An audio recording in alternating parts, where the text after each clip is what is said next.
Porque Jehová abomina al perverso, mas su comunión íntima es con los justos. Esto lo encontramos en el libro de Proverbios, el capítulo 3, el verso 32. Hola, ¿qué tal mis hermanos? ¿Cómo están? Dios les bendiga. Es un placer compartir con ustedes una vez más un tiempo especial de meditación acerca de algunos temas de la palabra de Dios. Estaremos retomando y dándole conclusión a el tema que hemos venido viendo en dos encuentros anteriores bajo el título Comunión íntima con Dios. Particularmente en el día de hoy estaremos hablando de la comunión de Dios con sus hijos. Nada mejor que dedicar un momento para ahí donde usted está, junto conmigo, cerremos nuestros ojos, inclinemos nuestro rostro y elevemos a Dios una oración. Oremos. Padre de amor y misericordia, yo en tu presencia me humillo, te bendigo, te doy gracias, te glorifico y me arrepiento de todos mis pecados. Gracias por el privilegio de ser tu siervo y por darme la oportunidad de poder compartir con mis hermanos en este día un poco de reflexión acerca de tus verdades, acerca de lo que tú revelaste en tu palabra para tus hijos, para que podamos tener una vida mejor, para que podamos tener una intimidad más estrecha contigo y podamos disfrutar acá en la tierra también de lo que un día tendremos contigo en el cielo, aunque sea un poquito, aunque sea un adelanto, un avance de lo que tendremos allá de intimidad contigo, que nos ejercitemos aquí, ahora en este tiempo en que podemos hacerlo, para que un día cuando lleguemos a la plenitud del disfrute de la intimidad contigo, lo hayamos hecho bien acá y podamos disfrutar contigo allá. Gracias por esta bendición. Toma la gloria de lo que aquí hablemos en este día. En el nombre de Jesús oramos y te damos gracias. Amén.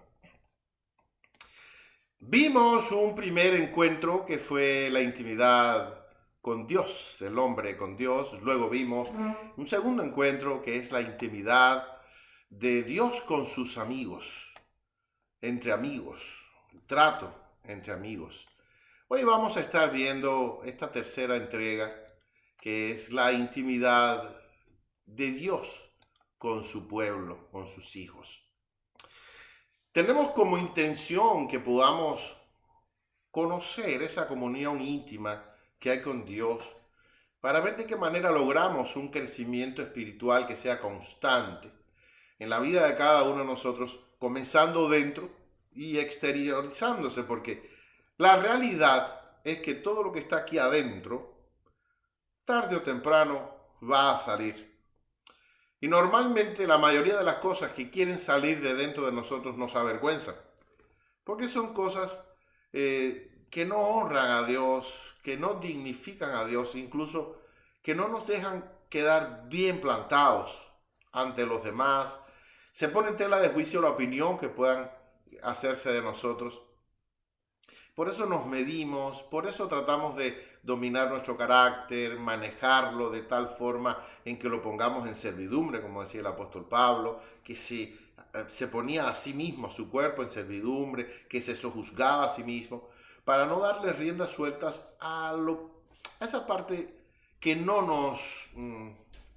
que no nos hace sentir tan bien, que no honra demasiado lo que nosotros somos, lo que decimos ser, lo que Dios espera que nosotros seamos y lo que el mundo también espera que nosotros seamos.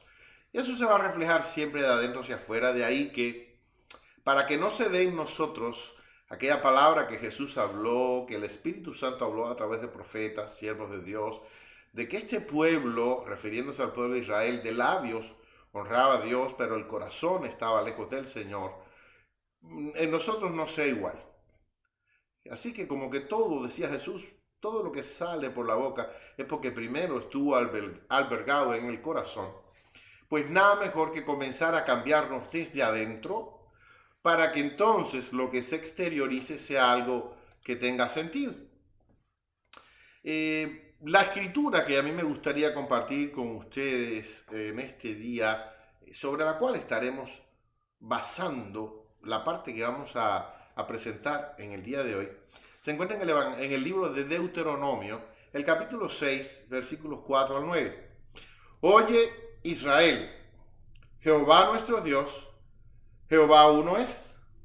Y amarás a Jehová tu Dios con todo tu corazón, y con toda tu alma, y con todas tus fuerzas.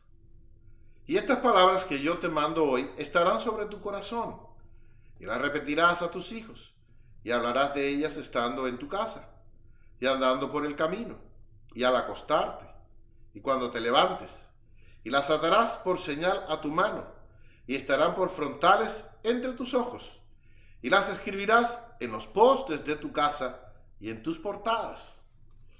El Señor nos bendiga con su palabra. Está diciéndonos el Señor aquí básicamente. El Señor está dejándole a su pueblo, a través del siervo Moisés, una serie de cánones, un estilo de vida, una manera de producir un día a día la vida de cada uno de ellos. El Señor les está diciendo, yo quiero que ustedes hablen de mi palabra, de las cosas que son realmente importantes. De hecho, no hay nada más importante que la palabra dada por Dios. Yo quiero que hablen de ella todo el tiempo. Yo quiero que ustedes conversen de ella cuando se levantan, cuando salen de camino, cuando regresan, cuando se van a acostar. Que se la transmitan a sus hijos, que les hablen a sus hijos, que sus hijos compartan con ustedes un tiempo especial de la palabra de Dios. Porque mientras más ustedes conversen de la palabra, mientras más ustedes tengan intimidad con mi palabra, más intimidad van a tener conmigo. Mientras más ustedes lean mi palabra, mejor me van a conocer, mejor me van a interpretar y más fácilmente se le van a pegar mis dichos, mi mente, mi sentimiento, mi pensamiento respecto a todo lo que hay. Es importante, pueblo mío, decía el Señor, que ames a Jehová tu Dios con todo tu corazón, con toda tu alma, con todas tus fuerzas. Vamos a tratar de comprenderlo un poquito mejor.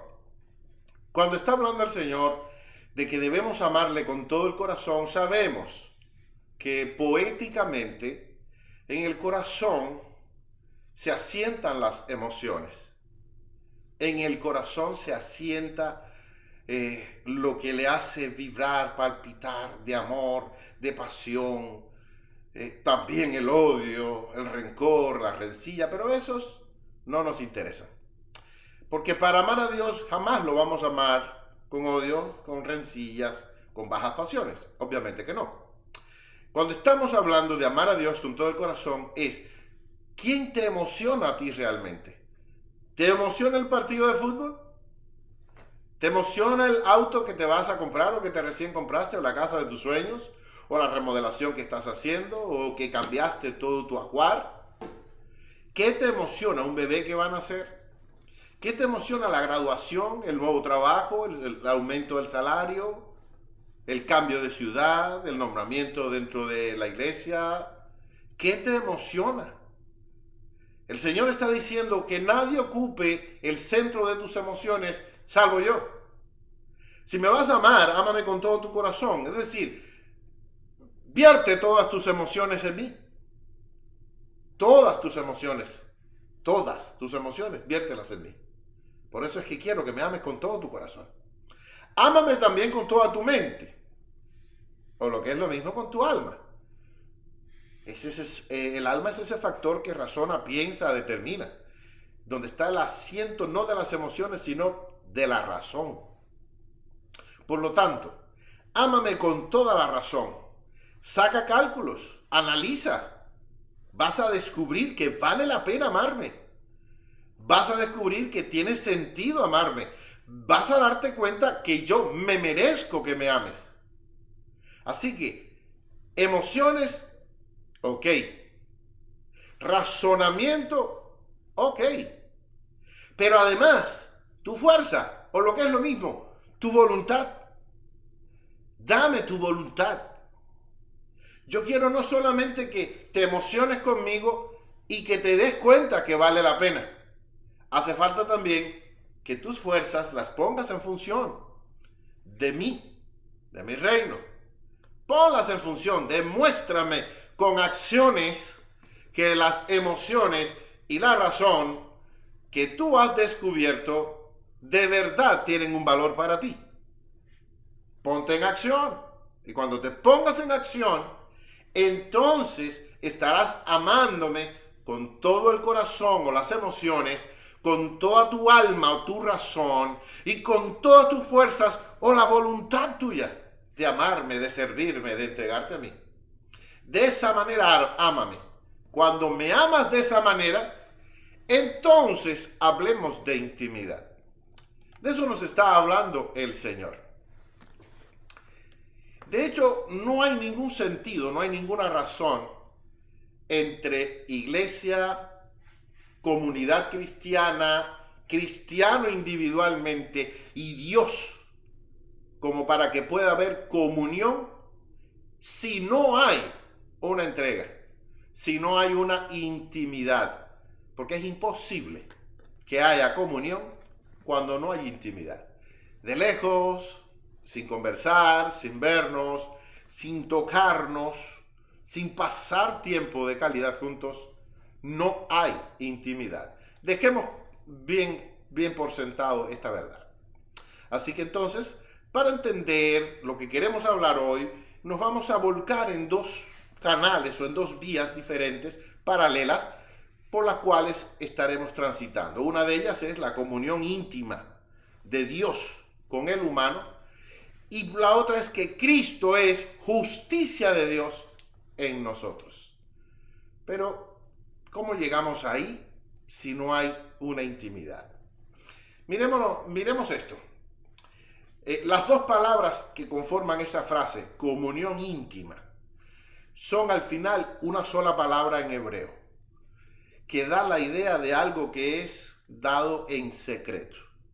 Es decir, que el conocimiento que llegamos a tener nosotros, una vez que pasemos tiempo a solas con Dios, es a lo que se le puede llamar comunión íntima. No es únicamente que nosotros llegamos a tener más conocimiento en cuanto a cómo es Dios. Es también que llegamos a saber cómo piensa Dios y cómo obra Dios. Por ejemplo, en 1 Corintios 2:16 dice: porque ¿quién conoció la mente del Señor? ¿Quién le instruyó? Mas nosotros tenemos la mente de Cristo. ¿De qué manera podemos nosotros conocer la mente del Señor? ¿Quién puede decir, he sido instruido por el Señor? La palabra del apóstol Pablo escribiendo a los Corintios, cuando él les dice, nosotros tenemos la mente de Cristo, es decir, mi intimidad con Jesús es tan grande que la mente de Cristo está en mí. Entonces yo puedo entender a través del Espíritu qué hay en la mente del Señor. Porque no podemos pasar por alto Juan 14, Juan 17, el Evangelio, cuando el Señor, hablándonos, nos decía en su oración al Padre, tú en mí, yo en ellos. La manera en que Jesús está en nosotros hace que el Padre también esté en nosotros y por ende el Espíritu Santo también en nosotros, y podemos conocer la mente de Dios. Pero ¿cómo podemos lograr eso si no hay una intimidad con el Señor? Si no hay una intimidad con Jesucristo.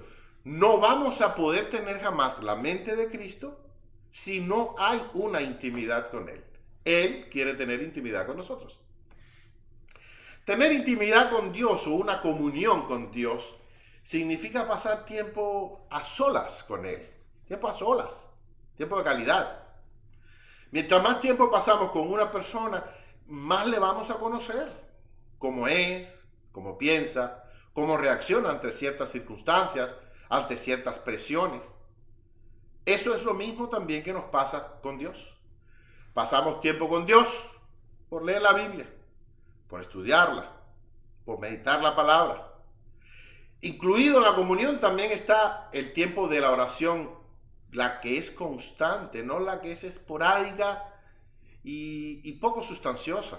No, es la oración esa que que es constante, que es que hablamos con el Señor muchas veces en el día.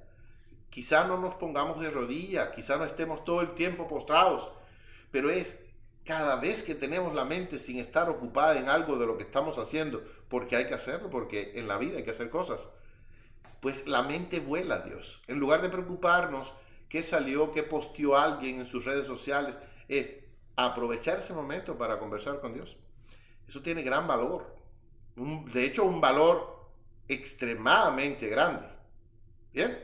Es muy grande. También es mucho más que simplemente rezar palabras que hemos aprendido de memoria. Y esta es una pregunta que yo suelo hacer muchas veces cuando hablo de temas parecidos a este. Hermanos, ¿cuándo fue la última vez que repetimos el Padre de Nuestro sin que fuese un rezo? Más bien siendo una oración, no un rezo. Porque automáticamente levantar la mano, las dos, ninguna, y comenzar a decir, Padre nuestro que estás en los cielos, santificado, como una carretilla, no es orar. Eso no es orar. Eso no provoca intimidad con Dios. Eso puede ser muy religioso, pero no es espiritual. Y lo que nos lleva a la intimidad con Dios no es lo religioso, es lo espiritual.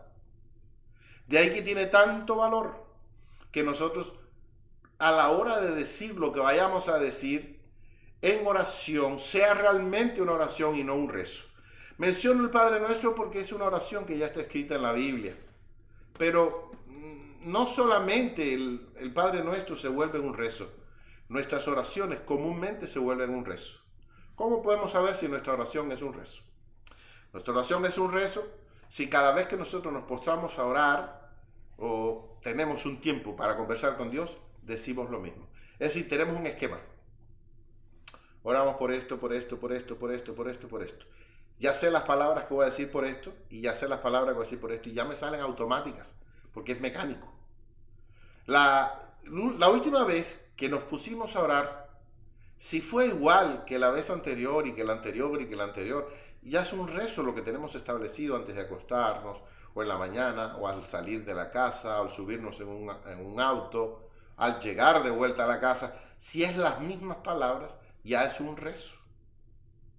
Ya perdió el significado que realmente tenía el conversar con Dios. Y de eso estamos hablando. Eso no funciona, eso no suma para la intimidad con Dios.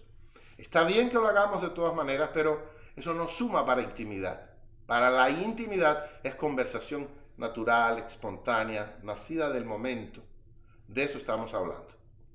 Además de eso, también estamos hablando del tiempo de ayuno. ¿Bien? El tiempo de ayuno. Ese momento en que nosotros nos abstenemos del alimento y pasamos el hambre. Porque el ayuno sin pasar el hambre no es ayuno. De hecho, el ayuno no tiene sentido a no ser que soportemos el hambre. Es nuestra ofrenda a Dios, nuestro sacrificio a Dios, es esa hambre que estamos sintiendo y aún así nos cohibimos de comer, de alimentar el cuerpo que lo necesita, para poder vivir, además para calmar esa ansiedad que provoca sentir el estómago vacío y tener el hambre, la soportamos estoicamente simplemente porque queremos agradar a Dios a través de ese sacrificio. Pero si no es así, ¿qué sentido tendría? Pero si lo hacemos de esa manera, entonces comienza a echarse a andar esa maquinaria de la intimidad con Dios. No es acudir solamente a Dios cuando tenemos una necesidad especial, a lo que podemos llamar intimidad con Dios. Es tener un tiempo diario en la presencia de Dios, reflexionando sobre lo que hemos leído en su palabra, sobre las cosas que han ocurrido durante el día, las cosas sobre las cuales queremos plantearles a Dios como situaciones que queremos comunicarle, que queremos compartir con Él, que queremos escuchar su criterio respecto a esas cosas. Ahora sí estamos hablando de intimidad. Porque le compartimos a Dios nuestros pensamientos, nuestros anhelos, y buscamos su voluntad, y buscamos su dirección. Ahí estamos estableciendo una buena relación de intimidad con Dios. ¿Cómo es la intimidad íntima de Dios con el ser humano? En el Salmo 25, el verso 14, dice: el secreto de Jehová es para los que le temen, y a ellos hará conocer su alianza, o su pacto, su tratado. El secreto de Jehová, eso que Dios te comunica en privado, en secreto, eso que Dios se inclina y te susurra al oído, es solo para los que le temen, y a ellos les hace conocer su negocio, su pacto, su tratado. A ellos les cuenta su voluntad en esa intimidad. Para poder estar en el secreto de Jehová, para poder estar en ese secreto de Jehová, que el Señor se incline a ti a conversar contigo, hay que vivir y crear las condiciones en nuestra vida como para que Dios lo pueda hacer. ¿Ustedes creen que Dios hubiese podido, se hubiese sentido animado a, después que había salido de la tienda de Abraham, regresarse? Porque dijo cuando estaba allá afuera: ¿será que necesitaré encubrirle a mi siervo Abraham lo que voy a hacer? Si es que yo sé que Abraham le va a enseñar a sus hijos y a sus generaciones el respeto a mí, el amor a mí, el valor de mi palabra. Debo regresar y contar con él. Voy a hablarle. Y se regresó Dios a conversar con Abraham y contarle lo que iba a hacer con Sodoma y con Gomorra. ¿Esa es la relación fruto de un capricho de Dios? ¿O esa es la relación que Abraham, que llegó a ser amigo de Dios, había establecido con Dios por el tipo de dinámica que había entre ellos para tratarse? En el Salmo 25, el verso 12 y el verso 13, dice: ¿quién es el hombre que teme a Jehová? Él le enseñará el camino que ha de escoger. Su alma reposará en el bien y su simiente heredará la tierra. Comienza con una pregunta, el verso 12. ¿Quién es el hombre que teme a Jehová? ¿Quién es? ¿Dónde está? Ese hombre que teme a Jehová, Dios le va a enseñar el camino que ha de escoger. Hermano, el temor de Jehová, que es, según el libro de Proverbios, capítulo 1, el verso 7, el principio de la sabiduría, que por cierto los insensatos la desprecian. Los insensatos desprecian la sabiduría, los insensatos desprecian la enseñanza, ¿ok? Así que bueno, ese temor de Jehová, que es el principio de la sabiduría, hace o provoca que Dios nos enseñe el camino que debemos escoger. ¿Con quién me voy a casar? ¿A qué ciudad me voy a mover? ¿Qué vehículo me voy a comprar? Y usted dice: bueno, ¿y será que se mete Dios en eso? Dios se mete en todo lo que nosotros le demos albergue. En todo lo que nosotros le demos entrada, Dios se mete. Si Dios no se mete en algo, es porque nosotros no le damos entrada. Pero si nosotros contamos con Él y le damos permiso para meterse, Él se va a meter porque le dimos permiso. Entendamos que el permiso, Él se lo toma si Él quiere, porque al final todo es conforme a su voluntad. Pero entendamos que Él nos dio libre albedrío, y dentro del libre albedrío nos da la posibilidad de contar con su consejo o despreciar su consejo. Pero si nosotros tememos a Dios, ahí radica nuestra sabiduría. Y cuando nosotros somos temerosos de Dios, Dios se acerca a nosotros y nos hace conocer cuál es el camino que debemos escoger. Y una vez que Él nos da a nosotros la orientación de cuál es el camino que debemos escoger, todavía tenemos libertad de escogerlo o rechazarlo. Pero el inteligente, el entendido, se aplica al consejo de Dios y le va bien. Por eso decía el verso 13, que su simiente va a heredar la tierra. O lo que es lo mismo, la simiente de la persona temerosa va a ser bendecida. Va a ser bendecida.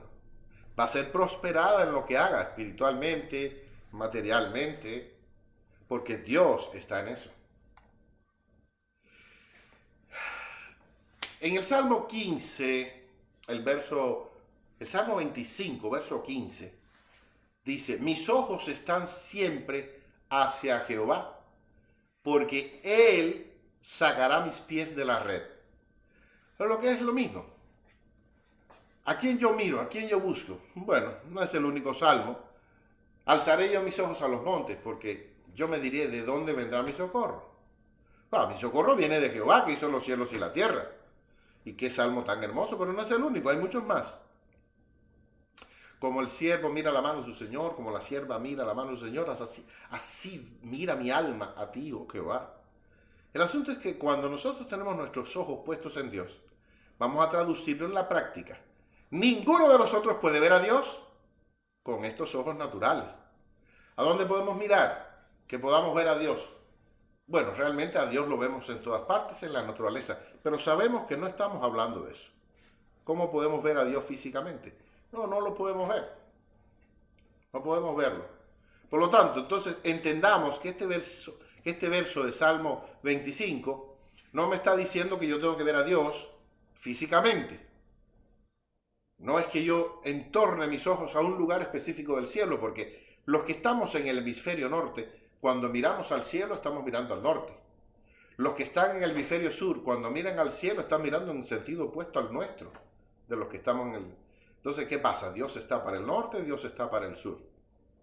El asunto está en que cuando el salmista dice, mis ojos están siempre hacia Jehová, y me imagino que quizá alcemos la vista al cielo, elevemos nuestras manos, buscando de Dios una inspiración, no es que Dios está ahí visiblemente solo para mí, no, es que yo apunto, yo miro, yo atiendo a su palabra.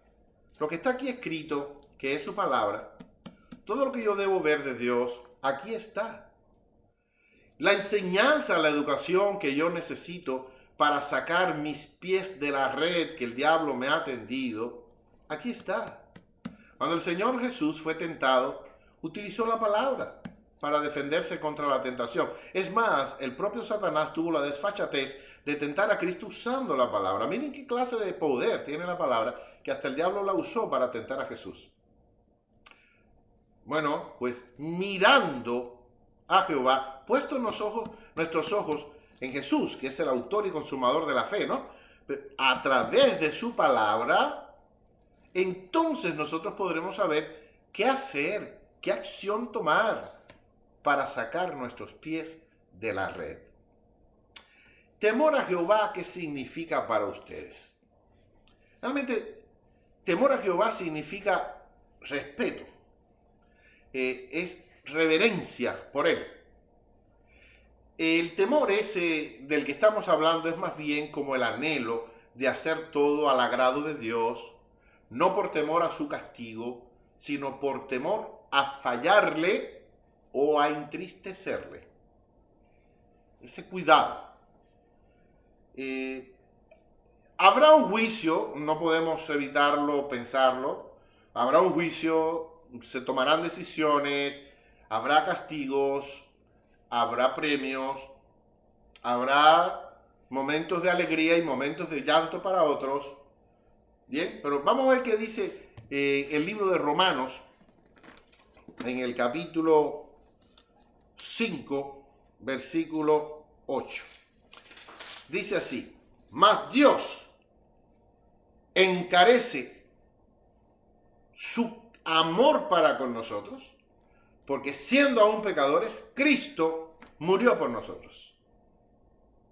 Eso es una realidad. Aún nosotros siendo pecadores, Cristo murió por nosotros. Por lo tanto, ¿de qué tipo de miedo tenemos que hablar nosotros? No es cuestión de miedo. Es cuestión de que temor a Jehová significa respeto, reverencia. Porque es que amor como el que Dios ha tenido para con nosotros, no lo vamos a encontrar en ningún lugar. Y a una persona que es tan amorosa como el Dios en quien nosotros hemos creído, el miedo, el terror, el temor, no se puede interpretar como lo tendrían que interpretar los que tienen miedo de la ira de aquel que vendrá y que clamarán en algún día a las rocas, cubridnos. No es nuestro caso.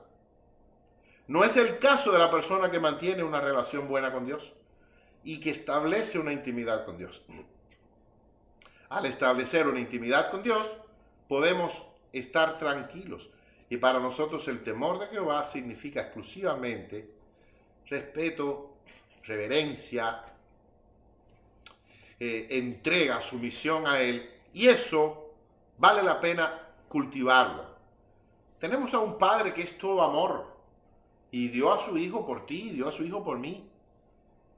Está bien que le tengamos respeto, que sintamos reverencia por Él. Si bien es cierto, en el libro de Isaías, capítulo 6, versículo 18, dice: a Jehová de los ejércitos, a Él santificad, Él sea vuestro temor y Él sea vuestro miedo. Eso es cierto. Pero temor, miedo, terror, susto, eso es solamente para los que están mal. Pero para nosotros que podemos entrar confiadamente ante el trono de su gracia para hallar el oportuno socorro, porque tenemos un sumo sacerdote que entró una vez y para siempre al lugar santísimo y está sentado a la diestra del trono de Dios, intercediendo por nosotros. Mi temor a Jehová se traduce en respeto y reverencia. Pero ¿cómo yo establezco ese respeto y esa reverencia si no paso tiempo de intimidad a solas con Él, leyendo su palabra, conversando con Él, escuchando su consejo? De eso estamos hablando. En la comunión íntima con Dios, nosotros compartimos con Dios cosas que son secretas. Son cosas que ni siquiera compartimos con nuestros seres más queridos, con las personas más cercanas a nosotros.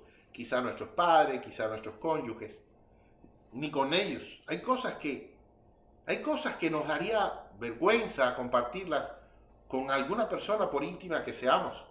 Sin embargo, con Dios nos sentimos libres, sueltos para compartirla. Claro, eso cuando somos amigos. Porque cuando no somos amigos de Dios, cuando no somos cercanos a Dios, pues tampoco compartimos con Dios esas cosas. Hay verdades que el creyente fiel llega a saber justo por pasar tiempo a solas con Dios compartiendo secretos y misterios. Para los incrédulos o para los creyentes sin intimidad con Dios, pueden ser creyentes, pero al no tener intimidad con Dios no pueden experimentar este tipo de comunión. Además, bueno, al hombre que no es ni siquiera creyente, al hombre natural, que no percibe las cosas del Espíritu, esto le es imposible. De ahí que es tan importante, que es tan valioso, que pueda haber una relación espiritual, almática con Dios. La gente del mundo, la gente que no son espirituales, ese tipo de cosas no las buscan. De hecho, para él ese tipo de cosas son locuras, solo dice la palabra de Dios. En 1 Corintios 2:14 dice: mas el hombre animal no percibe las cosas que son del Espíritu de Dios, porque le son locura, y no las puede entender, porque se han de examinar espiritualmente. ¿Y cómo vamos a examinar espiritualmente algo para lo cual nosotros no estamos capacitados? Porque no somos espirituales. Pero si somos espirituales, entonces podemos examinar espiritualmente las cosas del Espíritu de Dios. Y al examinarlas, además de crear lazos de intimidad, también vamos comprendiendo todas esas cosas que a otra persona se le escapan, se le van.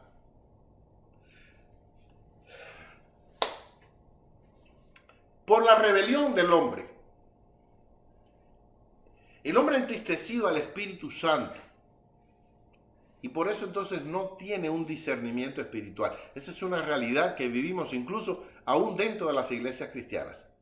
Muchas personas que se autotitulan cristianos, por no tener una intimidad con Dios y por la rebelión natural que hay dentro de nosotros los humanos, no podemos discernir lo espiritual.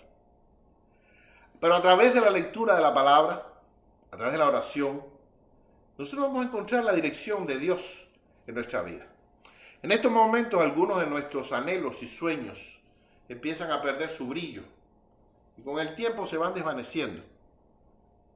Mientras que Dios nos revela algo mejor que Él tiene para nosotros. Pero ¿cómo podemos recibir esa revelación de Dios?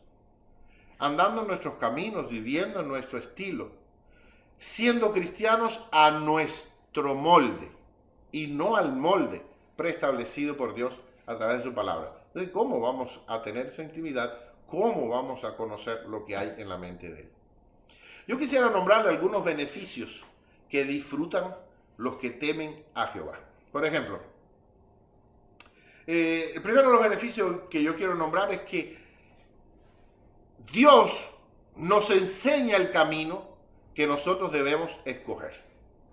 Nosotros vamos a pedirle a Dios que nos enseñe a esperar en Él y en su voluntad y a buscar ese camino que hemos de escoger en vez de tomar nuestro propio camino, porque en Isaías 35:8 habíamos dicho: y habrá allí calzada y camino, y será llamado camino de santidad. No pasará por él el inmundo, y habrá para ellos en él quien les acompañe, de tal manera que los insensatos, los torpes, no hierren.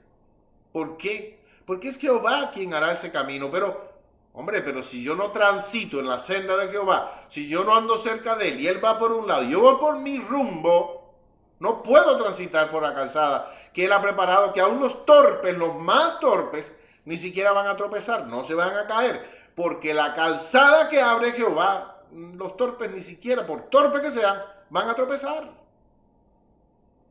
Entonces, ¿cómo yo puedo librarme de ese tropiezo?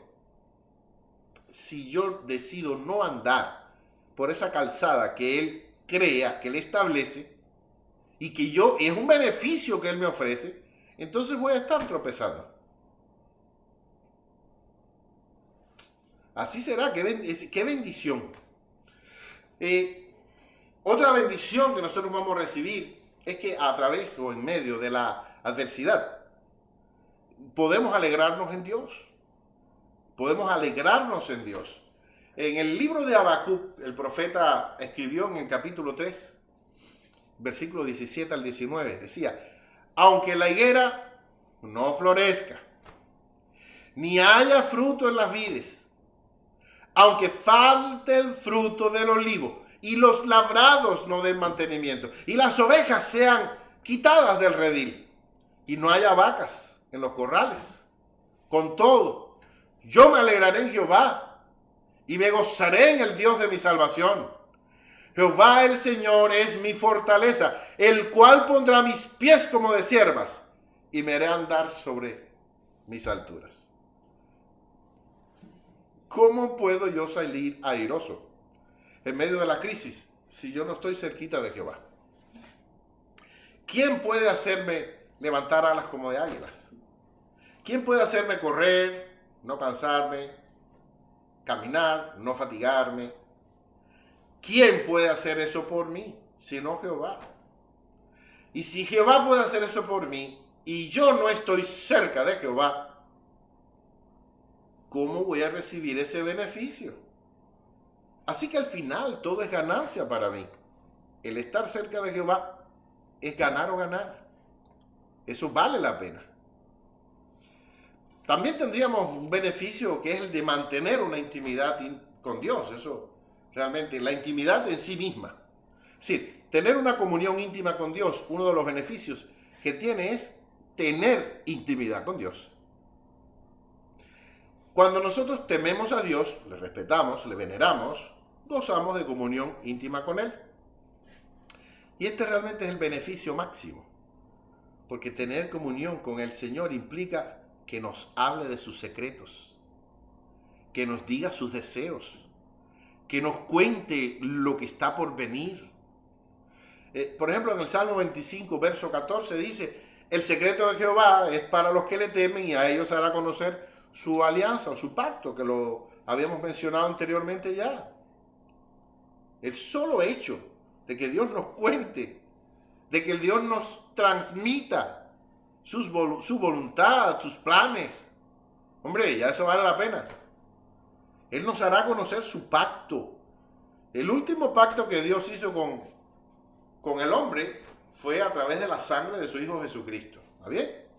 ¿Cómo podemos nosotros conocer ese nuevo pacto? ¿Cómo podemos experimentarlo? ¿Cómo podemos disfrutarlo? ¿Cómo podemos vivirlo? Porque cuando el salmista David escribió el Salmo 25, él no conocía todavía la venida del Espíritu Santo, la crucifixión de Jesús, la compra de nuestra liberación y la salvación para la humanidad, para todo aquel que se arrepiente y cree que Jesús es el Hijo de Dios. Eso no lo había visto él. Eso lo vemos nosotros después de Jesucristo. Pero ese nuevo pacto que vino a través de la sangre de Jesús, nosotros la podemos conocer si tenemos intimidad con Dios. ¿Cómo va a emocionarte la sangre de Jesús? ¿Cómo va a emocionarte su sacrificio en la cruz? ¿Cómo va a llenarte de emoción su resurrección, su ascensión al cielo, la pronta venida de Él a la tierra a buscar a su pueblo, el establecimiento de su reinado milenial, el juicio final y la recompensa para los salvados, la entrada al reino de los cielos, a la nueva Jerusalén, a ocupar el lugar que nos ha preparado a nosotros, para que estemos con Él para siempre? ¿Cómo nos va a emocionar eso si no hay una intimidad con Él? ¿Cómo ese pacto de la misericordia nos va a alcanzar si no tenemos intimidad con el que da ese pacto, con el que comparte ese pacto? Bien, ¿qué valor tiene? ¿Qué importancia tiene esa intimidad con Dios? El segundo aspecto de la clase o del tema que estábamos tratando hoy, que es Cristo, que es justicia de Dios en nosotros. Eso está basado en el libro de Romanos, capítulo 3, versículo 26, Génesis 15, 6. Pero voy a comenzar hablando en el libro de Proverbios 3, el verso 32. Dice, porque el perverso es abominado de Jehová, mas su secreto es con los justos. Insistimos en estos versos y versículos porque nos están dando la clave. Dios tiene comunión íntima con las personas que son justas.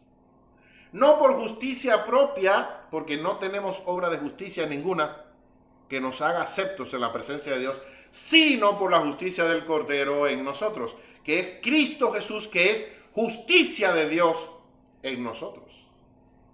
Jesús es justicia de Dios en nosotros. La comunión íntima es para los justos. El que no es justo se siente culpable y tiene vergüenza de pasar tiempo con Dios. Lo primero que hace la persona que ha pecado es dejar de orar por la vergüenza. Rompe la comunión con Dios por la vergüenza. Es entendible, pero no es justificable. Porque lo más sensato, es decir, es entendible que lo haga, pero no se justifica porque lo inteligente, lo prudente es correr a los pies de la cruz, donde hay perdón y vida. Donde hay perdón y vida. Y restablecer la comunión. Porque el ministerio que tenemos nosotros como cristianos y el que se nos ha pedido es el ministerio de la reconciliación. Reconciliación del hombre con Dios. Si nosotros estamos en comunión con Dios, su espíritu va a convencernos de lo malo que estamos haciendo. En el Evangelio de Juan, en el capítulo 16, el versículo 8, dice, cuando Él viniere, redarguirá al mundo de pecado y de justicia y de juicio. Redarguir quiere decir confrontar, poner de frente. Eso es la traducción literal de la palabra redarguir. Redarguir no es perdonar. Redarguir no es limpiar. Redarguir no es justificar ni santificar. Redarguir es confrontar. Redarguir es ponerte de frente a tu pecado, de frente a la justicia, de frente al juicio. Él, cuando venga, va a poner a la persona de frente al pecado, lo va a confrontar con el pecado, con la justicia y con el juicio. Eso es lo que Él va a hacer. Pero ¿cómo nosotros podemos huir de la ira de aquel que vendrá? Manteniendo comunión estrecha con Dios. Porque al mantener una comunión estrecha con Dios, Jesús se vuelve justicia nuestra. Y una vez que Jesús se vuelva justicia nuestra, tenemos entrada por la fe a la gracia. La comunión íntima sirve para fortalecer las angustias de la vida que van a venir, porque Jesús mismo nos advirtió, necesario es que vengan escándalos. En el mundo además tendréis aflicción, No te pido, Padre, que los quites del mundo, solo que los guardes del mal, porque hay mal en el mundo. Así que cuando estemos atravesando valles de sombra y de muerte, que ya estábamos advertidos, a Jehová es quien puede ser nuestro pastor.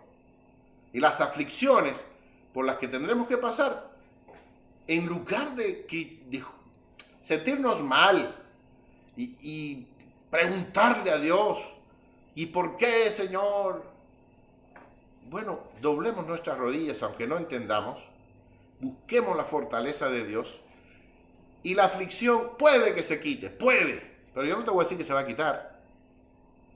Jesús dijo que vamos a tener aflicción. Ahora eso sí, podíamos confiar en Él, porque Él había vencido al mundo. Así que si Él venció al mundo, porque Él venció, yo también puedo vencer. En Él puedo vencer.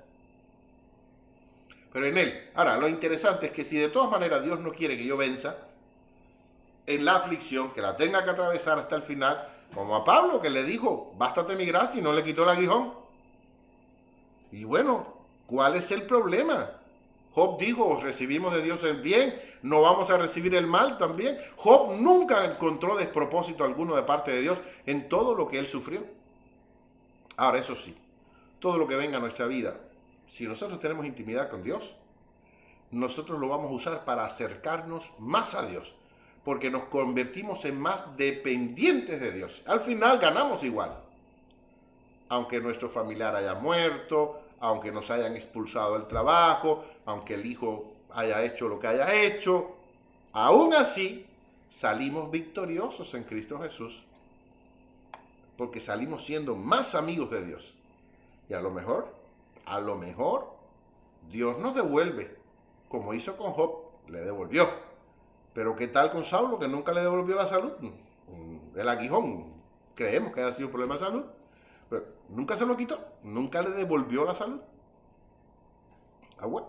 Si nuestros amigos íntimos nos abandonan y nos traicionan, ok, encontremos el consuelo en Dios. Hay una promesa de Dios en Isaías 41, que el versículo 10, que dice, no temas, que yo soy contigo, no desmayes, yo soy tu Dios, que te esfuerzo, siempre te ayudaré, siempre te sustentaré con la diestra de mi justicia. Créele a Dios. Arriésgate a creerle a Dios, apuesta por Dios. Nuestros amigos y nuestros seres queridos pueden fallarnos, pueden traicionarnos, pero Dios no lo hace. Dios es inmutable, Él no cambia y Él es amor. Por lo tanto, ¿de qué vamos a temer si Él está de nuestro lado? La verdad es que nosotros estamos viviendo un tiempo que es un tiempo de cambio, un tiempo en que debiéramos tener mayor intimidad, mayor amistad, más confianza con Dios. Necesitamos realmente escaparnos un poquito del tumulto del mundo, del día a día, para poder dirigir nuestra atención hacia la lectura de la palabra, hacia las oraciones, a los ayunos. El cristiano de hoy, el cristiano de este siglo XXI, no ora, no ayuna, no lee la Biblia. El cristiano de este tiempo sustituye esas cosas, en el mejor de los casos, por poner música cristiana. No decimos que la música cristiana sea mala, no, para nada, Dios me libre, es muy buena. Pero el cristiano que crea que por tener música cristiana puesta en su auto o en su teléfono cuando va en el bus o en el trabajo o en la escuela, donde esté, si cree que por escuchar música cristiana está hecho todo y ya pasó un tiempo de intimidad con Dios, déjeme decirle que está equivocado. No hay una sola cosa que pueda sustituir el tiempo de intimidad en oración y lectura, estudio, análisis de la palabra de Dios. Nada. No lo sustituye un ministerio activo dentro de la iglesia. De hecho, un ministerio muy activo dentro de la iglesia en muchas ocasiones es el vehículo que utiliza el diablo para alejarnos de la oración y del estudio de la palabra, porque nos mantiene muy ocupados en el ministerio. Y luego justificamos que porque estamos haciendo un trabajo para Dios, se entiende que oremos menos y que leamos menos la palabra. Eso es un error, hermanos. Eso es un error. Mientras más grande sea el peso de la responsabilidad que tengamos, más tiempo tenemos que restringir el tiempo de la responsabilidad y dedicarle más tiempo a la oración y dedicarle más tiempo a la lectura de la palabra. Eso es primordial, eso es vital, eso es importante con mayúscula de principio a fin. No hay forma de sustituir el tiempo a solas con Dios en oración ni el tiempo de estudio de su palabra. Cuando el Señor venga a buscarnos y venga a mirar los frutos, que es por lo cual nos van a recompensar, los frutos no son el ministerio. Los frutos que Él está esperando son los que están aquí adentro. El apóstol Pablo en un momento dijo que él tenía un susto muy grande en su alma. Y el susto que él tenía en su alma, parafraseando su escrito, es que él había sido heraldo para muchos y él mismo pudiera ser reprobado, habiendo sido heraldo para muchos. Podemos ser voceros para muchos, podemos ser vigías en la torre y avisarle a todo el mundo y tener uno de los ministerios más activos que puedan haber en el mundo y dentro de la iglesia. Si descuidamos nuestro tiempo de intimidad con Dios, hicimos el peor negocio de nuestra vida. Podemos engañarnos sirviendo mucho y la gente viendo lo que hacemos. Podemos engañarnos. Muchos en el nombre del Señor hicieron proezas. Muchos en el nombre del Señor hicieron milagros. Muchos en el nombre del Señor hicieron maravillas. Y el Señor le dijo, pero yo a ti no te conozco. Si tú lo hiciste en mi nombre, pero yo a ti no te conozco. No hay algo que pueda sustituir el tiempo de intimidad con Dios. Hermano, levántese en la mañana y tenga un tiempo de oración con Dios. Hermano, salga un ratito más temprano para su trabajo, para el cole. 10, 15 minutos, 20 minutos, que llegue antes de que comiencen las clases, de que comience su jornada laboral. Llegue ese tiempo antes exprofesamente. Va a resolver dos cosas. Una, se va a anotar punto con los jefes. Dos, va a tener un tiempo para leer la palabra de Dios antes de comenzar a trabajar. Háganlo. Si durante el día tiene algún espacio, lea la palabra de Dios. Sus compañeros de escuela, de trabajo, le van a ver leyendo la palabra de Dios. Y no va a faltar un curioso que se va a acercar a preguntarle qué está leyendo. Y la palabra de Dios, que nunca regresa vacía, puede salir de sus labios, llegar a un corazón que Dios quizás estuvo preparando para recibir la palabra. Pero ¿cómo va a recibir la palabra si no la lee usted nunca?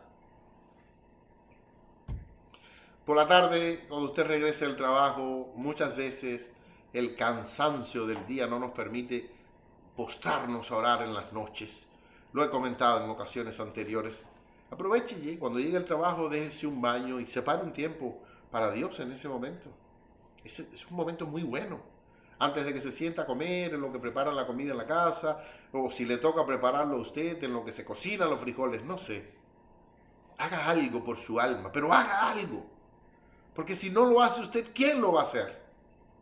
Por usted, nadie lo puede hacer. Cristo hizo lo que le correspondía hacer. Ocupó nuestro lugar en la cruz, pero no puede ocupar nuestro lugar de oración, de intimidad con Dios. No lo puede, porque no es su trabajo, no lo hace. Pero hermano, por amor a Dios, por amor a Jesucristo, por amor al Espíritu Santo, por amor a su propia alma, haga algo por su propia vida espiritual. Porque qué bonito es que el Señor se refiera a nosotros como amigos. Qué bonito que el Señor se refiera a nosotros o que se nos conozca, como se habló de David, cuyo corazón era conforme a Dios. Qué precioso. Eso se gana, eso se conquista. Eso se logra con esfuerzo, con trabajo, con dedicación, con entrega, con separar tiempo a solas y de calidad con Dios. Incline su rostro, mi hermano. Vamos a orar y agradecerle a Dios sus bondades y a pedir un poco más de su misericordia. Padre, nosotros te bendecimos, te damos gracias. Exaltamos tu nombre otra vez en esta hora por tu misericordia y por tu amor. Gracias, Dios, gracias por este tiempo que nos has permitido compartir con este tema. Gracias por ser tan maravilloso, por tomarnos en cuenta, llamar la atención nuestra, abrirnos los ojos, tocar a la puerta de nuestro corazón para que nos demos cuenta de estas verdades. Gracias. Perdona mis pecados. Perdóname y lávame en la sangre del Cordero. Bendíceme a mí, bendice a cada uno de los que tengan la oportunidad en algún momento de su vida de escuchar este tema que hemos compartido hoy. Y que tu Espíritu Santo llegue a ellos y a sus corazones y les convenza, Señor, de la necesidad urgente que hay en el mundo de hoy, de que hayan hombres y mujeres de Dios dedicados, consagrados a la oración, al ayuno, a la búsqueda de las cosas espirituales, a la lectura, al estudio de la palabra tuya, plasmada en las Sagradas Escrituras. Permítenos, Dios, disfrutar, permítenos gozarnos en tu presencia y cada vez que tengamos la oportunidad de hacerlo, lo hagamos. Que no nos escondamos detrás del servicio, del ministerio, de los cultos en la iglesia, de la música que escuchamos. No nos escondamos detrás de todas esas cosas buenas que se espera que nosotros hagamos sin dejar de hacer lo otro. La intimidad contigo. Intimidad contigo, Señor, porque tú quieres tener intimidad con nosotros, porque tú quieres hablarnos al oído, porque tú quieres guiarnos, porque tú quieres librarnos de la senda torcida, porque tú quieres compartirnos tus sueños, tus anhelos, tus ambiciones, tus planes para la humanidad en este tiempo que nos toca vivir. Permite, oh Dios, que nuestra intimidad contigo sea tal que podamos hablar como buenos amigos y contarnos nuestros secretos. Queremos estar en tu secreto, oh Jehová. En el dulce nombre de Jesús mi Salvador te lo he rogado y te doy las gracias. Amén. Dios bendiga a su iglesia. Estén muy bien y estaremos viéndonos próximamente si el Señor así lo permite. Bendiciones.